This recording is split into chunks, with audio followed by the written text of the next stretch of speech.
Let's play Jeopardy. Mitt Romney, Jeb Bush, Arnold Schwarzenegger, Tommy Thompson, John Engler. And the answer would be name just 5 of the many successful clients of Mike Murphy. Mike Murphy is one of the Republican Party's most successful political media consultants. He has handled strategy and advertising for more than 26 successful gubernatorial and senatorial campaigns. When I think of Mike Murphy, I immediately associate him in a good way with the late, great John McCain. I did not realize that Mike Murphy is now the CEO of EV Politics Project until I decided I was going to do a commentary last weekend on CNN arising out of the SiriusXM radio program, raising the question of whether Republicans will now embrace, or at least embrace more than they have in the past, electric vehicles, given the event Elon Musk and President Trump on the South Lawn of the White House last week. And I found some stunning statistics from Mike's organization. For example, 65% of Musk supporters do not believe climate change is real and that electric vehicles can help. So are they ready to make that transition? This is Mike Murphy. Mike, thank you so much for coming back to the program. Oh, great to be here, Michael. And I loved your commentary on CNN. It was great. Thank you for that. You're the one who loved it. No, I'm kidding. I got a lot of good commentary on it. You know, you intrigue me because you're a person who played a critical role as a strategist for Republican voters against Trump, and yet you're a green guy in a good way. You are an EV proponent, and you know, I guess it's a kind of against interest, right? You want Trump, who you don't support, to embrace this cause. Yeah, you know, I'm from Detroit. I grew up around the Detroit and, Motown, the car stuff. My lifetime average is 4 miles per gallon. But living out here in California with expensive gas, I kind of fell in love with EVs and the elegance. But, most Americans don't know that China is the king of the world auto industry. They make 3 times as many cars as we do. They have a plan not to make profits, but to make a conquest of worldwide auto markets. So EVs are the worldwide future of automotive mobility. And if we don't get behind our domestic industry, we're not going to have car making in America in 15 years. So I started this thing to get out there and try to break down this partisan divide. So I'm no fan of Trump. I've been anti-Trump since 93 when I was working for the governor of New Jersey, Christie Whitman, and he was banging around Atlantic City up to no good. But if Donald Trump can break down the red wall in electric vehicles, because right now Democrats buy these things at a 4-to-1 ratio over Republicans. It's good for American manufacturing and national security, so I'll take it. So maybe he's sold a lot of condos. Maybe he can sell some Teslas, because I can tell you this from our polling, a lot of people aren't buying Teslas now. The base vote. I joke that if you're the Tesla chief marketing officer, you're probably out there in Northern California sitting in a dark room with a bottle of whiskey and a revolver, because and it's worldwide too. Their German sales are down even more. They've been wiped out in Germany, and they actually make cars there in Berlin. So if Trump is useful to the cause of the North American manufacturing of EVs, I'll take it. So why are those sales figures down overseas? Like, I get how the domestic politics here in the States would impact Tesla. Is it that, or is it more than that when you're speaking of Germany? Well, there's more competition in the market there, because some of the European countries, and I'm going to include the UK in this, even though they're kind of a new category now, are letting the Chinese brands in, and they're good cars at a low price, so you can imagine. But Elon has also decided to monkey around with European politics. He's been very vocal there, and he's praised the kind of fringe right party there, AfD. I think it's Alliance for Deutschland or something like that. And they're not Nazis, but let's just say they take a kinder historical view of the old days. And it's become a huge public thing there. So Tesla sales have just totally been evaporated in Germany, which is a fairly big market. One of the 3 or 4 Tesla manufacturing plants is located in Berlin. There's been some controversy on that as well. So his French sales, his German sales, I'm not sure about UK. They've all dropped a lot. So there's a sales crisis going on because Elon is hurting the brand, at least in the short term, with traditional electric car buyers. In my commentary on CNN on Saturday with attribution to cars.com, I cited a study of theirs that ranked my car, which is Tesla's Model Y, as the most American-made vehicle for the third year in a row, with the Model X and the Model S also making the top 10 list. I think that's probably something lost on a lot of Republicans. How is Mike Murphy going to make them now understand what it really means to be American-made? Well, we've done a lot of polling of only Republicans, and we found the whole China auto manufacturing threat a big deal. Now, one third of Republicans think the U.S. is still number one in world car production. We're actually fourth. Another third thinks we're second to Japan, when the truth is it's China. So when you start testing messaging on this, Republicans start to kind of wake up, because about 89, 90% of them tell you it's important that the U.S. have a really strong auto manufacturing sector. And they don't understand. I've talked to CEOs in Detroit and Stuttgart and just about everywhere in the auto business. And one of them said, in 15 years, my famous car company may not exist anymore if we're not able to compete in EVs with the Chinese. It's that simple. It's existential. So once they kind of get hip to the facts, particularly the national security arguments, they kind of come around. And, I'll plug, and by American made or North American made, I mean our NATO allies and our friends in South Korea and Japan as well. The Volkswagen ID4 is made in Tennessee with a battery made in Georgia. It's right up there with the Tesla Y. The Ford Lightning's made in Detroit. A lot of the GM product is made here in the electric space. So there are a lot of options from, both the foreign brands people don't know how international this is. BMW's largest plant is in South Carolina worldwide. So it's not just the Detroit brands, it's our allies. Because it all comes down to this. The Chinese, and you got to tip your hat to them, they've been very clever. 20 years ago, they said, come to China, partner with locals, teach us how to make cars. And a lot of companies in Detroit and Germany and France made a lot of money doing that. They learned. Now, all those foreign brands, which often have their number one sales volume traditionally in China, are being eaten alive by the 90 or so Chinese car brands, most of whom don't make money. But the government said, you don't have to make money, get market share, export.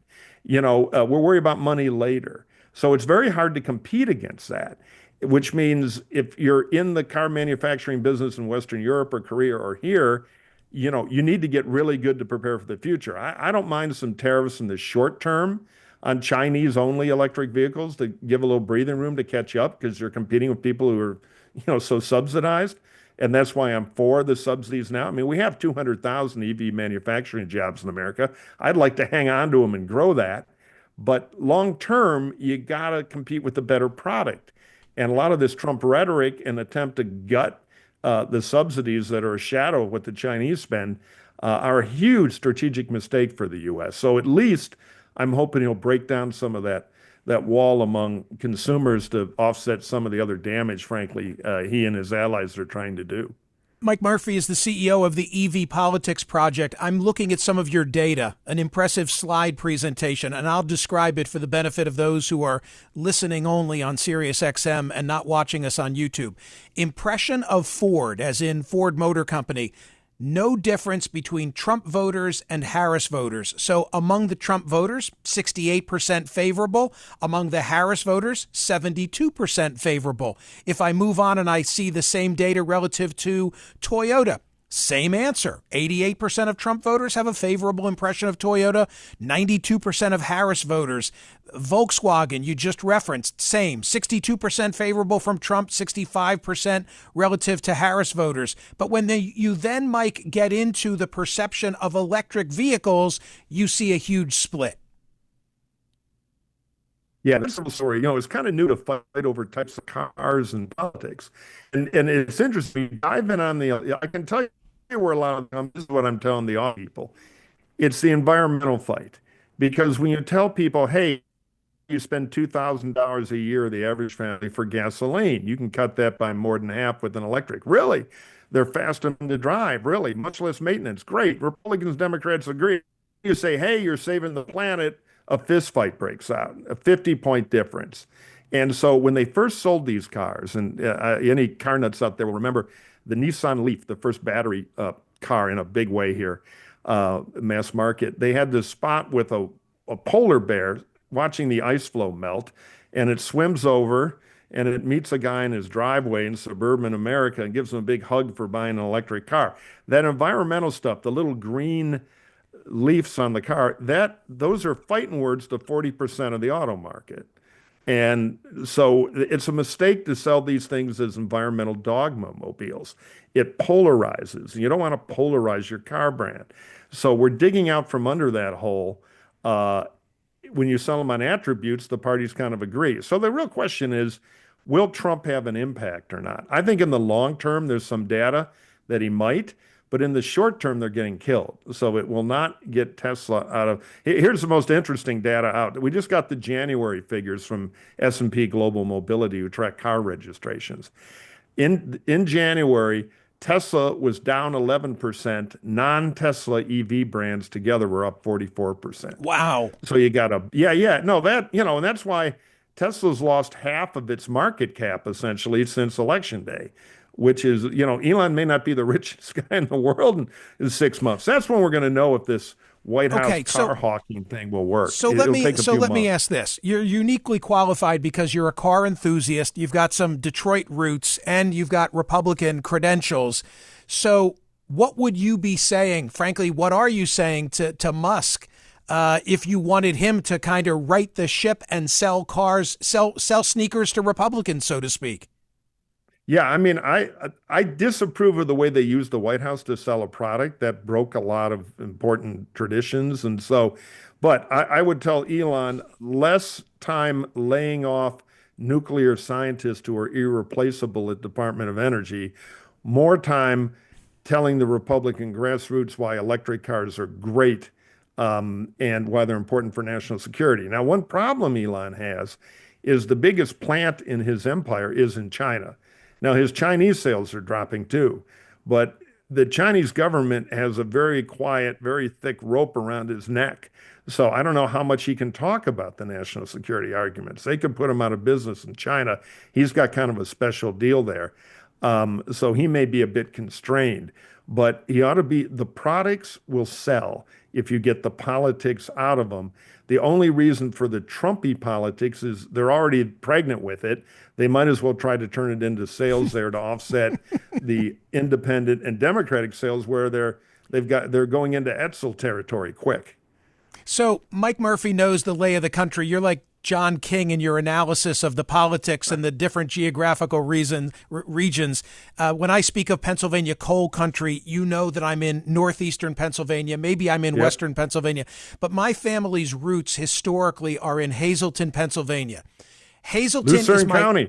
Luzerne County. Right. See what I mean? Okay. So this is it's like a party trick. I can't manipulate cards, so it's all I got after 35 years in politics. So this is my personal litmus test. This is my barometer because it is a charging desert. Okay. And I know that if I'm going to visit family in Hazleton, I've got to go via the Jim Thorpe exit of the Pennsylvania Turnpike where there are charging stations, because even at the Sheetz, which is the big convenience store in Hazleton, there are no chargers. Mike Murphy, what the hell happened to the chargers that we were promised $5 billion worth in the infrastructure bill?